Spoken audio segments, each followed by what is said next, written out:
Tuloy pa rin ang pukpukang training ni pambansang kamao Manny Pacquiao sa Amerika bilang paganda sa laban nila ni Juan Manuel Marquez. Sa naturang bakbakan, patutunayan na ni Pacman na hindi pa rin nawawala ang kanyang bangis sa ring. Mula sa Los Angeles, California, may ulat on the spot si Chino Trinidad. Chino? Yes, alam mo, mabigat talaga yung gagawin mo ni Manny rito na sinasabi na hinahanap niya yung bangis niya. Pero bago na makita yung bangis niya, kailangan mo na patunayan niya sa sarili niya kung gusto pa niyang magtuloy bilang isang boksingero. Kasi yun yung nasa isipan ng marami. Ano pa si Manny Pacquiao? Politiko ba siya? Artista ba siya?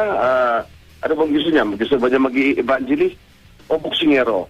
Dito sa kanyang paglipat dito sa Los Angeles, ang nasa isip niya ay ang pagiging boksingero. Kaya nga pagdating niya dito sa LA, noong Oktubre 27, biglang pumasok na sa ensayo noong Oktubre 29, ay hindi na nagulat ang karamihan doon sa paligid niya dahil yung dinala niya kondisyon dito ay sapat na para tapusin ang 6 na linggo na paghahanda. Actually, 5 weeks dito sa Los Angeles bago sila tumungo sa Las Vegas para naman dun sa ika-4 na pagtatapat nila ni Juan Manuel Marquez. So, yun po ang nasa isipan. It's more of the mindset more than anything else para sa particular training camp na ito sa kanilang ika-4 na pagtutuos ni Juan Manuel Marquez. Pia? Maraming salamat, Chino Trinidad.